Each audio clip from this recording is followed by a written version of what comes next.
ಹಾಗಾಗಿ ಕೆಲವೊಂದನ್ನು ಗಮನಿಸಿದ್ದನ್ನ ಅವರು ಕಾಂಗ್ರೆಸ್ ಅಲ್ಲಿ ಗಮನಿಸಿದ್ದನ್ನ ಹೇಳಿರ್ಬಹುದೇ ಏನೋ ಅಂತ ಅನಿಸ್ತಾ ಇದೆ. ಅಲ್ಲಮ್ಮ ಕಾಂಗ್ರೆಸ್ ಮಾತ್ರ ಅಂತಲ್ಲ ನೋಡಿ. ಹಲೋ ಅಲ್ಲ, ಈಗ ಮಾತಾಡಿದ್ರಲ್ಲ ಅವ್ರು ಬಿಜೆಪಿ ಅವರ, ಇದು JDS ವಕ್ತಾರರು ಮೇಡಮ್ ಪ್ರಶಾಂತಿ ಅಂತ. ಅಲ್ಲ ನಾನ್ ಹೇಳ್ತೀನಿ ನೋಡಿ, ನನಗೆ ಗೊತ್ತಿರಂಗೆ ವಿಮಲಾ ಗೌಡ ಇದ್ರು ಬಿಜೆಪಿಯಲ್ಲಿ 2-3 ಸಾರಿ ಅವರು ಇದಾಗಿದ್ರು, MLC ಆಗಿದ್ರು. ಆಕ್ಚುಲಿ ಅವಳು ಸೀನಿಯರ್ ಮೋಸ್ಟ್, ನನ್ನ PUC ನಾವಿಬ್ರು ಕ್ಲಾಸ್ಮೇಟ್. ಬಿಜೆಪಿ ಸರ್ಕಾರ ಅಧಿಕಾರಕ್ಕೆ ಬಂದಾಗ ಆಕೆಗೆ ಯಾಕೆ ಅವಕಾಶ ಕೊಡ್ಲಿಲ್ಲ? ಮೇಲ್ಮನೆಯವ್ರಿಗೂ ಅವಕಾಶ ಕೊಡಕ್ಕಿತ್ತು, ಅರ್ಥ ಆಯ್ತಾ? ಶೋಭಾ ಕರಂದ್ಲಾಜೆ ಒಬ್ಬರಿಗೆ ಕೊಟ್ರು, ಯಾಕೆ ವಿಮಲಾ ಗೌಡನಿಗೆ ಕೊಡ್ಲಿಲ್ಲ ಕೇಳಿ ಅವ್ರಿಗೆ. ಅಲ್ಲ, ಆ ರೀತಿ ಮಾಡೋದ್ರಲ್ಲಿ ಒಂದು ರೀತಿ ಎಕ್ಸ್ಪೀರಿಯನ್ಸ್ ಇದ್ದೀರಾ, ಇನ್ನ ನಿಮ್ಗೆ ಯಾಕೆ ಈ ಇದ್ರಲ್ಲಿ ಯಾಕೆ ಕೊಟ್ಟಿಲ್ಲ? ಇಷ್ಟು ಎಕ್ಸ್ಪೀರಿಯನ್ಸ್ ಇದ್ದೀರಾ, ನೀವು ಮಾಜಿ ಸಚಿವೆ, ಇಲ್ಲಿ ಏನಾದ್ರು ನೀವು ಕೆಲಸ ಬೇಕಾಗಿತ್ತು. ಮಾತಾಡ್ತಾ ಇರೋದ್ರಲ್ಲಿ 2 ಅರ್ಥ ಕಾಣ್ಬೋದು. ಒಂದು, ರಕ್ಷಣೆಯಿಂದ ವ್ಯಾಪಾರದವರೆಗೆ, ವಿಜ್ಞಾನದಿಂದ ಆಡಳಿತದವರೆಗೆ ಅನೇಕ ಸಾಧನೆಗೈದಂತ ಮಹಿಳೆಯರು ಇದ್ದಾರೆ. ತಾವು ಹೇಳೋದು ಬರೀ ರಾಜಕೀಯ ಕ್ಷೇತ್ರದಲ್ಲಿ ನೀವು ನೀವು ಮಾತಾಡಿದಿರಿ, ಅದಕ್ಕೆ ಹೊರತುಪಡಿಸಿ ಮಾತನಾಡೋದಾದ್ರೆ ಇವತ್ತಾಗಾದ್ರೆ ಎಲ್ಲಾ ಕ್ಷೇತ್ರದಲ್ಲೂ ಮುಂದೆ ಬಂದಿರತಕ್ಕಂತ ಮಹಿಳೆಯರು ಹೀಗೆ ಬಂದ್ರ ಸಮಾನತೆ ಈಗ ಅವ್ರಿಗೆಲ್ಲ ಅವಮಾನ ಮಾಡಿದಾಗ ಆಗ್ಲಿಲ್ವಾ ಮೇಡಮ್? ಹೆಣ್ಣಿಗೆ ಹೆಣ್ಣೆ ಶತ್ರು ಅಂತ ಗಾದೆ ಇದೆ. ಹಿರಿದಿರಿ ಮೇಡಮ್ ಅವರೇ, ಮೋಟಮ್ಮರೇ ಹಿರಿದಿರಿ. ಅಲ್ಲ ರೀ, ಸುನೀತಾ ವಿಲಿಯಮ್ಸ್ ಸ್ಪೇಸ್ಗೆ ಹೋಗಿ ಬಂದ್ರು, ಅವ್ರಿಗೆ ಟ್ಯಾಲೆಂಟ್ಸ್ ಇತ್ತು, ಅವಳು ಸೈಂಟಿಸ್ಟ್ ಆಗಿ ಸಾಕಷ್ಟು ಸ್ಟಡಿ ಮಾಡಿದ್ಲು, ಬಂದಿದ್ದಾಳೆ. ಅಂತವ್ರಿಗೆಲ್ಲ ಯಾರು ಮಾತಾಡ್ತಾರೆ? ಒಳ್ಳೆ ಕನ್ನಡ ಸಾಹಿತ್ಯ ಪರಿಷತ್ತಲ್ಲಿ ಮೊದಲನೇದಾಗಿ ಅಧ್ಯಕ್ಷಿಣಿಯಾಗಿ ಜಯದೇವಿ ಲಿಗಾಡಿ ಅವರು ಆಯ್ಕೆ ಆಗ್ತಾರೆ. ಒಂದ್ ಸೆಕೆಂಡ್ ರಾಜು ಸರ್, ಮೇಡಮ್ ನಿಮ್ಮ ವರ್ಷನ್ ಬರೀ ರಾಜಕೀಯ ಕ್ಷೇತ್ರದಲ್ಲಿ ಮಾತ್ರ ಇಂತ ವಾತಾವರಣ ಇದೆ, ಅದನ್ನೆಲ್ಲ ಬಿಟ್ಟು ಬಿಡ್ಬೇಕು ಹೆಣ್ಮಕ್ಳು ಅಂತ. ನಾನು ನೋಡ್ರಿ, ಮಹಿಳಾ ಸಮಾವೇಶ ಸಂಭ್ರಮದಲ್ಲಿ ಮಾತಾಡಿದ್ರು. ನಮ್ಮ ಹೆಣ್ಣು ಮಕ್ಕಳು ಎಲ್ಲ ರಂಗದಲ್ಲೂ ಮುಂದೆ ಬರ್ತಾ ಇದ್ದೀವಿ. ನಮ್ಮನ್ನ ಗುರ್ತಿಸ್ಬೇಕೇ ವಿನ ಅದ್ರ ಬದಲಾಗಿ ನಾವು ಈ ಹುಜೂರ್ಗಿರಿ ಮತ್ತೆ ನಮ್ಮ ಹೋಗಿ ಅದ್ ನಂಗೆ ಕೊಡಿ ಸಾ, ಈ ಸಾರಿ ನಂಗೆ ಟಿಕೆಟ್ ಕೊಡಿ ಸಾ ಅಂತ ಹಲ್ಕಿರಿಯೋದನ್ನ ಬಿಡಿ. ನೀವು ಲೀಡರ್ ಆಗಿ ಆದ್ರೆ ನಿಮ್ಮ ಹತ್ರ ಯಾವ ಲೀಡರ್ ಆದ್ರೂ ಬಂದು ಮೇಡಮ್, ತಾವು ಒಂದು ಹೆಣ್ಣಿನ ಬಗ್ಗೆ ಅವರ ರಕ್ಷಣೆಗಾಗಿ ಹೇಳಿರೋದು ಅಂತ ಒಂದು ರೀತಿನಲ್ಲಿ ಕಾಣ್ತಾ ಇದೆ. ಅದಕ್ಕೆ ತಾವು ನಿಮಗೆ ನಾವು ಗೌರವನ ಸೂಚಿಸ್ತೀವಿ. ಆದ್ರೆ ದ್ವಂದ್ವಾರ್ಥದಲ್ಲಿ, ಇನ್ನೊಂದು ಅರ್ಥದಲ್ಲಿ ಮಹಿಳೆಯರಿಗೆ ಅವಮಾನ ಮಾಡಿದ ರೀತಿಯಲ್ಲಿ ಕೂಡ ಪದ ಬಳಕೆ ಆಗ್ತಾ ಇದೆ.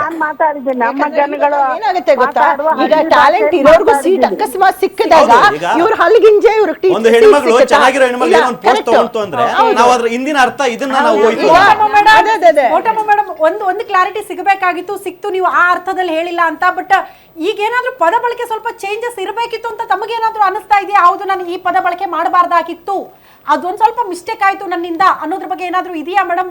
ನಿಮ್ಮ ಮಾತುಗಳನ್ನ ಕೇಳಿಸ್ಕೊಂಡ ಬಳಿಕ ನೀವು ಹೇಳಿದ ರೀತಿ ಕರೆಕ್ಟು, ಆದ್ರೆ ಯೂಸ್ ಮಾಡಿರುವಂತ ಪದಗಳ ಬಗ್ಗೆ ಒಂದ್ ಸ್ವಲ್ಪ ಚರ್ಚೆಗಳಾಗ್ತಾ ಇದೆಯಂತ. ಇಲ್ಲ, ನಮ್ಮೂರಲ್ಲಿ ನಾವು ಇದೇ ತರ ಮಾತಾಡೋದಮ್ಮ, ಬೇರೆ ತರ ಮಾತಾಡೋದಿಲ್ಲ. ಪಾಲಿಶ್ ಲ್ಯಾಂಗ್ವೇಜ್ ನನಗೆ ಗೊತ್ತಿಲ್ಲ, ನಾನು ಹಳ್ಳಿಯವ್ರ ತರ ಮಾತಾಡೋದು. ಕೊನೆಗ ಹೆಣ್ಮಕ್ಳು ನೋಡಿ, ಏನೂ ಗೊತ್ತಿಲ್ಲದ ಹೆಣ್ಮಗಳು ಹಿಂದೆ ಹೇಗಿದ್ಲು ಅಂದ್ರೆ, ಜವರಾಯನ್ನೇ ಅವಳು ಪ್ರಶ್ನೆ ಮಾಡ್ತಾಳೆ, ನೀನೇನ್ ನನ್ ಕರೀಲಿಕ್ ಬಂದಿದ್ಯಾ? ಅಲ್ಲಿದಾರಲ್ಲ ರಂಡೇರು ಮುಂಡೇರು, ಅವ್ರನ್ನಾದ್ರೂ ಕರ್ಕೊಂಡು ಹೋಗ್ಬಾರ್ದೆ ಜವರಾಯ? ಅಲ್ಲಿದಾರಲ್ಲ ಕಳ್ಳಾರು ಸುಳ್ಳಾರು, ಅವ್ರನ್ನಾದ್ರೂ ಕರ್ಕೊಂಡು ಹೋಗ್ಬಾರ್ದ? ನನಗೆ ಸುಂದರವಾದ ಮಂದಿರದ ಮಹಾದೇವ ನಂತಿರುವ ಜವರಾಯ, ಅಲ್ಲ ನಂತಿರುವ ಪತಿರಾಯ, ಬಿಟ್ಟಂಗೆ ಬರಲಿ ಜವರಾಯ ಅಂತ ಹೇಳ್ತಾಳಂತ. ಕೊನೆಗೆ ಹಾಡನ್ನು ಹೇಳಿ ಅವರಿಗೆ ಮನವರಿಕೆ ಮಾಡಿ ಬಂದಿದ್ದೇನೆ, ಅರ್ಥ ಆಯ್ತಾ? ಆ ಗಟ್ಟಿತನ ನೀವು ಬೆಳೆಸ್ಕೊಳ್ಬೇಕು ಅಂತ. ಇನ್ನೇನ್ ಹೇಳ್ಬೋದು? ಮೇಡಮ್ ನಮಸ್ತೆ. ನಮಸ್ತೆ ಮೇಡಮ್, ನಿಮ್ಮ ಮೇಲೆಲ್ಲ ನಮ್ಗೆ ತುಂಬಾ ಗೌರವ ಇದೆ. ನಾವು ನಿಮ್ಗಳ ತರ ಬೆಳಿಬೇಕು ಅನ್ನೋದೊಂದು ಆಸೆ ಇದೆ. ಆದ್ರೆ ನೀವು ಅಲ್ಲಿ ಗಿಂಚ್ಕೊಂಡು ಅನ್ನೋದೊಂದು ವರ್ಡನ್ನ ನೀವು ಯೂಸ್ ಮಾಡಬಾರ್ದಿತ್ತು, ಅದು ತಪ್ಪಾಗಿ ಮಾತಾಡಿದ್ರಿ. ಯಾಕೆಂದ್ರೆ ನೀವೆಲ್ಲ ಮಾರ್ಗದರ್ಶಕರು ಹೆಣ್ಮಕ್ಳಿಗೆ, ನೀವೇ ಆತರ ಹೇಳ್ದಾಗ ಒಂದು ಸೋಷಿಯಲ್ ಮೀಡಿಯಾದಲ್ಲಿ ಅದು ತಪ್ಪೇ ಅಲ್ವಾ ಮೇಡಮ್? ನಿಮ್ಮ ಪಕ್ಷದಲ್ಲಿ ಅಂತಲ್ಲ ಮೇಡಮ್, ಕಾಂಗ್ರೆಸ್ ಅಲ್ಲಿ ಅಂತಲ್ಲ, ಎಲ್ಲಾ ಪಕ್ಷದಲ್ಲೂ ಇದೇ ನಡೀತಾ ಇದೆ. ಎಲ್ಲಾ ಪಕ್ಷದಲ್ಲೂ ಹೆಣ್ಮಕ್ಳನ್ನ ಬೆಳೆಯಕ್ ಬಿಡ್ತಾ ಇಲ್ಲ. ಯಾರೊಬ್ರು ಟ್ಯಾಲೆಂಟ್ ಇರೋರು ಎಲ್ಲ ಪಕ್ಷದಲ್ಲೂ ಇದೆ ಮೇಡಮ್. ಎಲ್ಲ ಪಕ್ಷ ಅಂತ ಹೇಳ್ಬೇಡಿ, ಭಾರತೀಯ ಜನತಾ ಪಾರ್ಟಿ ಬಗ್ಗೆ ದಯವಿಟ್ಟು ಹೇಳ್ಬೇಡಿ. ಬೆಳೆಸಿ ಸ್ಥಾನಕ್ಕೆ ತಂದಿರೋದು ಕಾಂಗ್ರೆಸ್ ಅಲ್ವಾ? ಮೋಟಮ್ಮ ಮೇಡಮ್ ಮಾತಾಡಿದ್ದನ್ನ ಕೇಳಿಸ್ಕೊಂಡ್ರಿ, ಅವ್ರು ಹೇಳ್ತಾ ಇರೋದು ಕರೆಕ್ಟ್ ಅಂತ ಈ ಕ್ಷಣಕ್ಕೆ ಅನಿಸ್ತಾ ನಿಮಗೆ ಅವ್ರು ಹೇಳಿರೋ ವೇ ಕರೆಕ್ಟ್ ಆಗಿದೆ ಅಂತ? ಮೇಡಮ್ ನಾನು ನಿಮಗೂ ಮತ್ತೆ ಹೇಳ್ತೀನಿ ಪ್ರಾಬ್ಲಮ್ಗಳ ಬಗ್ಗೆ ಏನ್ ಮೇಡಮ್ ಹೇಳಿದ್ರು, ಕಾಲದಿಂದ ಇವತ್ತು ಕೂಡ ಅದೇ ಪ್ರಾಬ್ಲಮ್ ಇದೆ. ಪಾಲಿಟಿಕ್ಸ್ ಅಲ್ಲಿ ಹೆಣ್ಮಕ್ಳು ಫೇಸ್ ಮಾಡ್ತಿರುವಂತಹ ಹರ್ಡಲ್ಸ್ ಏನು, ಹೋರಾಟಗಳು ಅದೇ ಅವ್ರಿಗಿದ್ದಂತಹ ಹೋರಾಟಗಳು ಇವತ್ತು ನಮಗೂ ಕೂಡ ಇದೆ. ಆದ್ರೆ ಆ ಪದ ಬಳಕೆ ನನ್ನ ಪರ್ಸನಲ್ ಒಪಿನಿಯನ್ ಕೂಡ, ಮತ್ತೆ ಯಾವುದೇ ಹೆಣ್ಣು ಮಕ್ಳಿಗೆ ಹೇಳಿದ್ರು ಅದು ಸರಿ ಇಲ್ಲ. ಯಾರು ಹಲ್ಕಿರ್ಕೊಂಡು ಹೋಗ್ತಿಲ್ಲ, ಯಾರು ಗ್ಲಾಮರಸ್ ಆಗಿ ಹೋಗೋ ಅವಶ್ಯಕತೆ ಇಲ್ಲ. ಈಗ ನೋಡಿ ನನ್ನೇ ತಗೊಳ್ಳಿ, I am an army officer, I am Ivy League graduate, ವಿಶ್ವಸಂಸ್ಥೆಯಲ್ಲಿ 3 ದೇಶದಲ್ಲಿ ಕೆಲಸ ಮಾಡಿ ಬಂದಿದ್ದೀನಿ. ಸೊ ಯಾರಾದ್ರೂ ನನಗೆ ಆ ರೀತಿ ನನಗೆ ಆಪರ್ಚುನಿಟಿ ಸಿಕ್ಕಿದ ತಕ್ಷಣ ನೀವು ಗ್ಲಾಮರಸ್ ಆಗಿದ್ಯಾ ಹಲ್ಕಿರ್ಕೊಂಡು ಹೋದೆ ಅಂದ್ರೆ ಐ ವುಡಂಟ್ ಅಗ್ರಿ. ನೀವು ತಪ್ಪು ಮಾತಾಡ್ತಿದ್ರಿ. ಪ್ರೊಫೆಷನಲ್ ಆಗಿ ನಾನು ಹೇಳಿಲ್ಲ, ಪ್ರೊಫೆಷನ್ಸ್ ಬೇರೆ, ಅರ್ಥ ಆಯ್ತಾ? ಈಗ IAS IPS ಪ್ರೊಫೆಷನ್ಸ್ ಇದೆಯಲ್ಲ, KS ಆ ಪ್ರೊಫೆಷನ್ಸ್ ಅಥವಾ ಇನ್ನೇನು ಸೈಂಟಿಸ್ಟ್ ಅವೆಲ್ಲ ಬೇರೆ. ರಾಜಕೀಯದಲ್ಲಿ ಮಹಿಳೆಯರು ನೀವು ನಾಯಕರಾಗಬೇಕು. ನಿಮ್ಮನ್ನ 4 ಜನ ಬಂದು ನಿನ್ನ ಸಹಾಯ ಬೇಕು ನನಗೆ ಗೆಲ್ಲಿಕ್ಕೆ ಅನ್ನೋ ರೀತಿಯಲ್ಲಿ ನೀವು ನಡ್ಕೊಳ್ಬೇಕೇ ವಿನಃ ನಾವು ಯಾರಿಗೂ ತಲೆ ಬಾಗಬಾರ್ದು, ನಾವು ಕ್ಲಾರಿಟಿ ಕೊಡೋ ಪ್ರಯತ್ನ ಮಾಡಿದ್ರಿ. ತಾವು ಹಿರಿಯರು, ನಾವು ನಿಮ್ಗೆ ಹೇಳ್ಬೇಕಾಗಿಲ್ಲ ಮೇಡಮ್ ಇದೇ ರೀತಿ ಪದ ಬಳಕೆ ಮಾಡ್ಬೇಕಾಗಿತ್ತು ಅಂತ. ಹಿರಿಯರು ತಮಗೇನಾದ್ರೂ ಪದ ಬಳಕೆಯಲ್ಲಿ ವ್ಯತ್ಯಾಸಗಳಿದೆ, ನಾನ್ ಮಾಡಿದ ಪದ ಬಳಕೆ ಕೆಲವರಿಗೆ ಹರ್ಟ್ ಆಗ್ತಾ ಇದೆ ಅಂದ್ರೆ ಅದನ್ನ ಸರಿ ಮಾಡ್ಕೊಳ್ತೀನಿ ಅದ್ರಲ್ಲಿ ತಪ್ಪಿಲ್ಲ ಅಂತ, ಸಣ್ಣವರಾಗಲ್ಲ ಅಂತ ಅದ್ರಲ್ಲಿ ನಾವು. ಅಯ್ಯೋ ರಾಮ, ನಾನೇ ಕೇಳಮ್ಮ, ಅದನ್ನ ನಾವು ಕೂಡ ಪ್ರಶ್ನೆ ಮಾಡಲ್ಲ. ಒಂದು ಕ್ಲಾರಿಟಿ ಬೇಕಾಗಿತ್ತು ಯಾವ ವಿಚಾರಕ್ಕೆ. ರಾಜಕೀಯದಲ್ಲಿ ನಾನು ಕಂಡಿರೋದು ಉಂಡಿರೋದು 48 ವರ್ಷ ರಾಜಕೀಯ ಮಾಡಿದ್ದೀನಿ.